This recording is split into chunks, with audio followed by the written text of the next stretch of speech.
Hello, my name is Cameron Miller, and this is Trinity Place in Geneva, New York, and a reflection on the 8th week of Pentecost in the church calendar. The readings being from Jeremiah and Mark, and a liturgical reading that we have today from Robinson Jeffers. Now, I don't usually talk about poets in a sermon, and to be honest with you, even though I'm a student of poems, I'm not a student of poets. In fact, I mostly could care less about poets.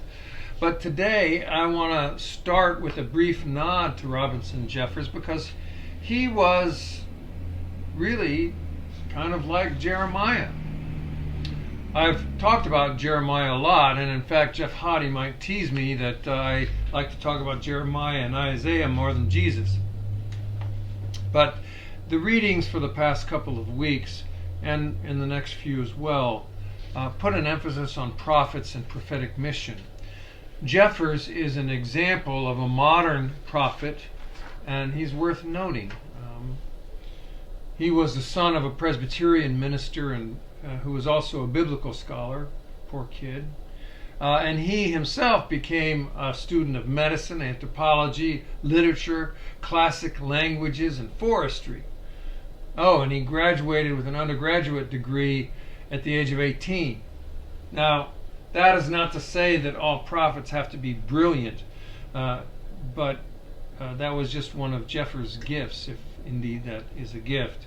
Anyway, long story short, Jeffers turned to writing poetry and plays full-time, and he developed what he called a philosophy of inhumanism.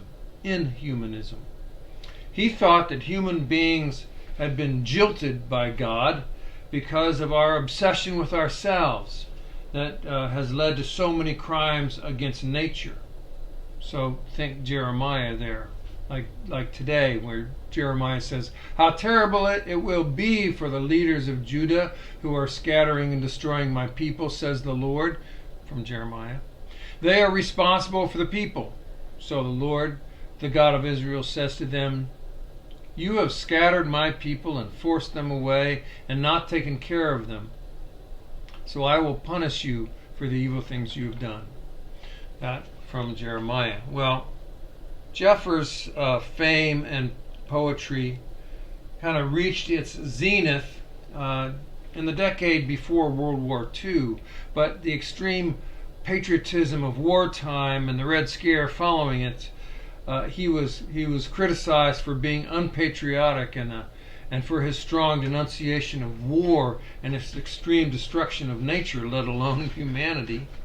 All of that made him an easy target.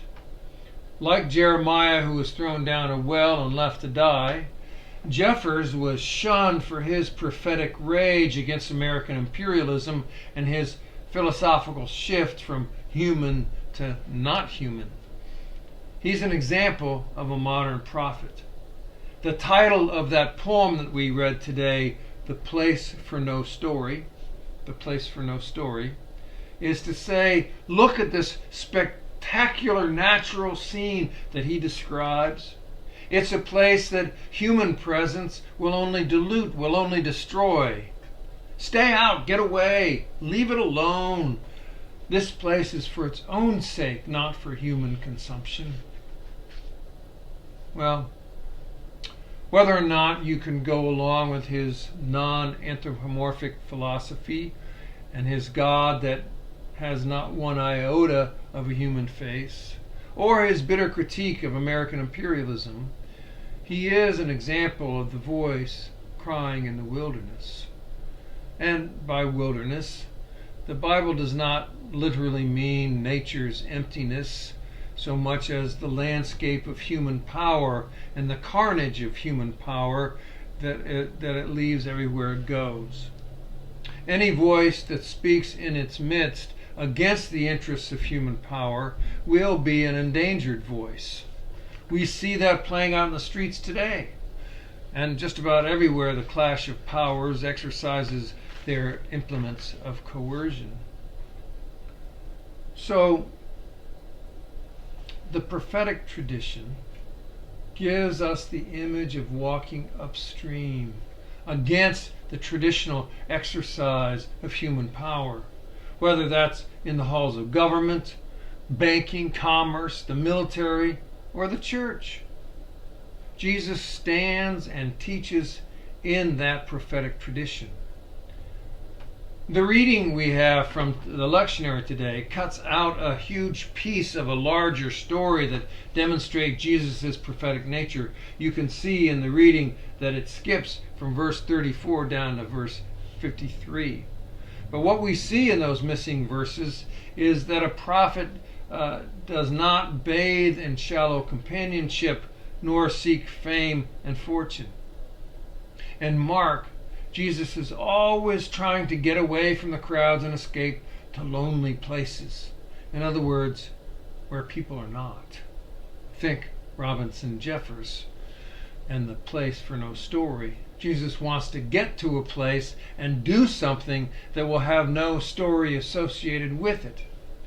But when the needs of the people arrive, he always responds, no matter how tired or fierce his own longings. The verses that we heard today are followed by a feeding of 5,000, but it's the end of that story that always impresses me. Immediately, Mark says, as soon as the people are done eating, Jesus sends his disciples away to the other side of the lake. What does he do? He stays and he says goodbye to all 5,000.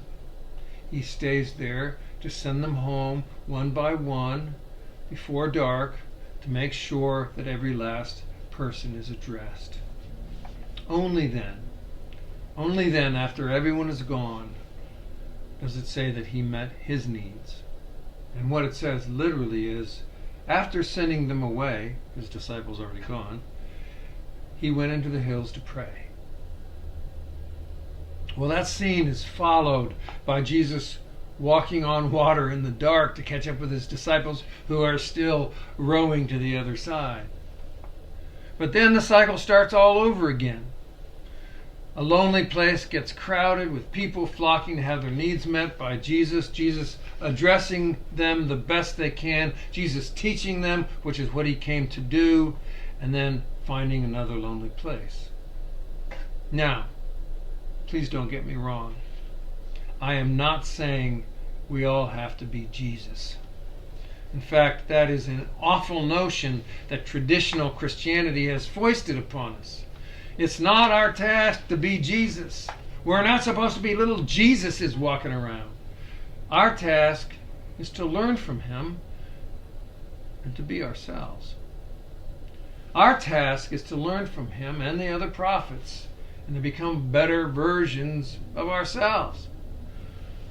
We will not all be Robinson Jeffers or Mary Oliver or Wendell Berry, prophets able to voice the sacred as it comes out of the natural world. We previously or currently have stood inside banks, city councils, military quarters, engineering companies, behind the bar or at the cash register, inside classrooms, at desks both inside and outside offices of power, on assembly lines, or looking down on the machinery from the air-conditioned window of management. Wherever we have stood or currently stand, the sacred calls out to us and pleads to be voiced. It isn't really a plea. The sacred doesn't plea. It's a word. It's a word with our name on it. It's left up to us to voice it or not. But left unvoiced, the sacred warns us, we will have contributed to the banishment or the exile or the destruction or the end or whatever it is that the sacred has tried to warn us about. The voice that calls us each by name, from out of the past or in this present moment, wants our voice to speak it, wants our lives to live it, and to help us and to help make us better versions of ourselves along the way. That's what prophetic means, and that is what these days the prophet does. Peace be with you. Have a great week.